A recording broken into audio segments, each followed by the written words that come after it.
centre-ville de Kinshasa.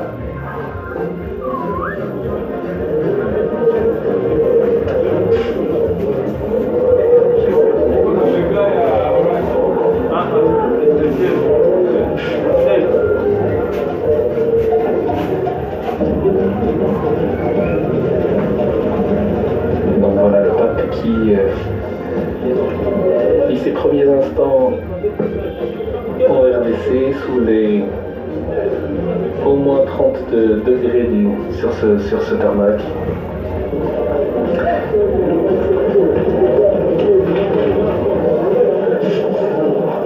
On peut dire quelques mots du programme à la fois de cet après-midi et puis des prochains jours à Kinshasa pour les avoir bien en tête. Donc je le disais, le pape va rejoindre le Palais de la Nation pour la cérémonie de bienvenue qui, selon le programme officiel, doit se dérouler à 16h30. À 17h30, ce sera son premier discours lors de la rencontre avec les autorités, la société civile et le corps diplomatique. Le grand moment de rencontre avec la population, ce sera mercredi à partir de 9h15 pour la messe sur l'aérodrome Ndolo, dans le centre quasiment de la capitale congolaise. Donc une messe qui sera célébrée en rite zaïrois par le pape François. L'après-midi, le pape à l'Annonciature apostolique rencontrera les personnes victimes de l'Est du pays, puis ensuite les représentants des œuvres caritatives. Et c'est jeudi matin que le pape François retrouvera les jeunes notamment et les catéchistes. Ce sera au stade des Martyrs, ce grand stade qui accueille les grands matchs de football à Kinshasa. Il y a eu cette nuit des pluies orageuses importantes qui ont fait que eh bien, les installations se sont partiellement, notamment autour du podium, effondrées, mais depuis les organisateurs et le gouvernement ont indiqué que les choses avaient été remises en ordre et que la légèreté des structures avait été conditionnée par la nécessité de respecter notamment les caractéristiques techniques du stade. Donc la rencontre avec les jeunes, ce sera jeudi matin, l'après-midi 2 février, fête de la présentation de Jésus au temple, fête de la vie consacrée. Le pape François retrouvera les personnes consacrées, les séminaristes, les diacres, les prêtres à la cathédrale Notre-Dame du Congo à Kinshasa. Ce sera à 16h30.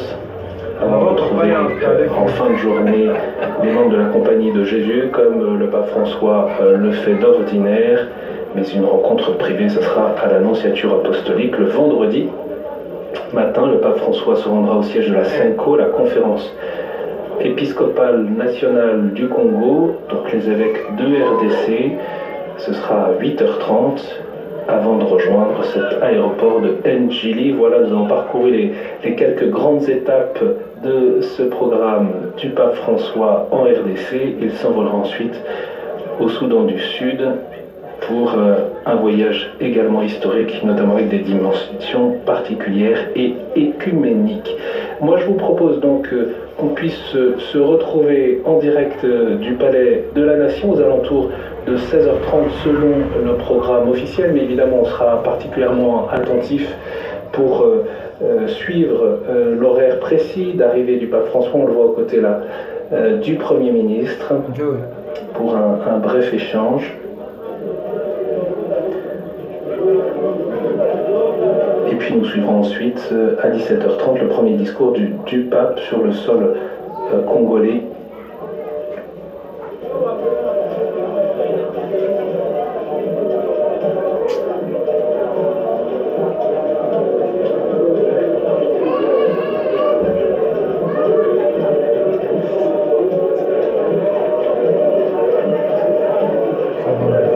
Vous le voyez, le pape François qui est accompagné d'un traducteur pour un premier échange informel autour de cet accueil, de son arrivée.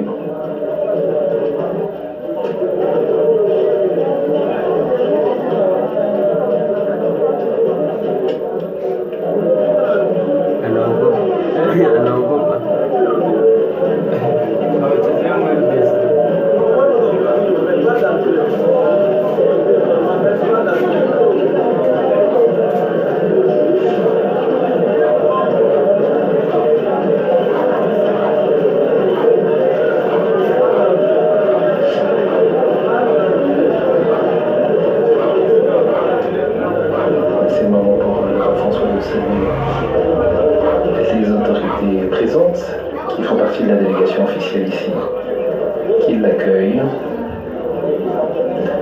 Vous avez vu tout à l'heure le pape François s'est demandé s'il fallait être debout ou assis. C'est le Premier ministre qui lui a dit de rester assis. On a vu cet échange et le geste.